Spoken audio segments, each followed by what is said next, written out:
नमस्कार, मैं शिवा सिंह और आप देख रहे हैं फोकस न्यूज। अब तक हम आज आपको बताएंगे कि मां सीता पहला छठ कहां की थी। देखिए खास रिपोर्ट में। छठ पर्व बिहार में बहुत धूमधाम से मनाया जाता है, लेकिन धार्मिक मान्यता के अनुसार माता सीता ने पहला छठ पूजन बिहार के मुंगेर में गंगा तट पर संपन्न किया था। इसके प्रमाण स्वरूप यहां आज भी माता सीता के अस्ताचलगामी और उदयमान सूर्य को अर्घ्य देते चरण चिन्ह मौजूद है। छठ की शुरुआत को ले कई धार्मिक मान्यता और पौराणिक कहानी है। उसमें से आनंद रामायण के अनुसार मुंगेर जिला के बबुआ घाट से 3 किलोमीटर गंगा के बीच में पर्वत ऋषि मुद्गल के आश्रम में मां सीता ने छठ पूजन किया था।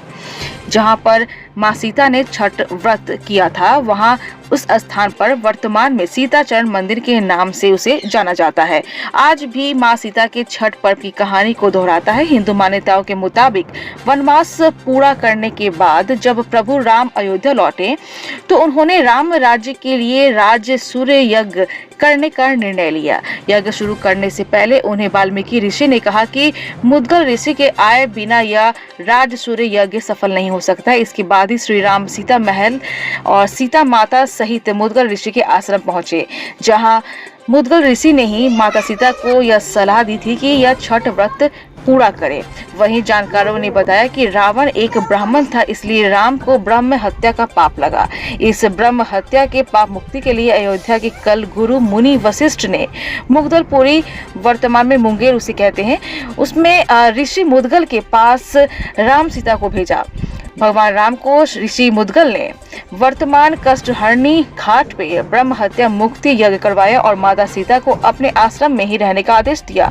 चूंकि महिलाएं यज्ञ में भाग नहीं ले सकती थी, इसलिए माता सीता ने ऋषि मुद्गल के आश्रम में रहकर ही उनके निर्देश पर छठी और षष्ठी व्रत किया।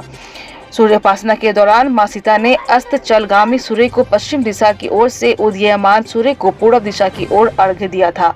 आज भी मंदिर के गर्भगृह में पश्चिम और पूर्व दिशा की ओर माता सीता के पैरों के निशान मौजूद है। क्या कहा वहां के कौशल पाठक और वहां के ग्रामीणों ने, आइए आपको दिखाते हैं पूरी जानकारी इस रिपोर्ट में। वहाँ माँ सीता का पदार्पण हुआ था। त्रेता युग में रावण वध के बाद अपने गुरु वशिष्ठ के कहने पर राम यहाँ भाई लक्ष्मण और सीता के साथ, माता सीता के साथ यज्ञ करने आए थे कष्टहरणी घाट के। और उन्होंने यज्ञ किया था, मुद्गल ऋषि ने यज्ञ कराया था। क्योंकि हम सब जानते हैं कि स्त्रियों को यज्ञ में आना वर्जित है, इस नाते माता सीता को मुद्गल ऋषि ने कहा कि आप मेरे आश्रम में सूर्य की उपासना करो, संतान प्राप्ति के लिए, संतान की समृद्धि के लिए। और चूँकि जनता भी संतान होती है, तो संतान की समृद्धि हेतु, सुख समृद्धि हेतु, राज्य के सौभाग्य की सुख समृद्धि, संतान प्राप्ति के निमित्त माता सीता ने मुद्गल ऋषि के कहने पे उनकी कुटिया में, जो मौनी पर्वत पर गंगा के बीच में अवस्थित है, वहाँ उन्होंने उपासना की थी, सूर्य उपासना की थी। आज भी उस पर्वत पर माता सीता के चरण चिन्ह स्पष्ट दिखाई पड़ते हैं। उगते हुए सूर्य को उन्होंने उपासना कर जल दिया था, और उदयाचल सूर्य को जहाँ दिया था उन्होंने अस्ताचल सूर्य को दिया था। दोनों पर चिन्ह यहाँ दिखाई स्पष्ट देते हैं।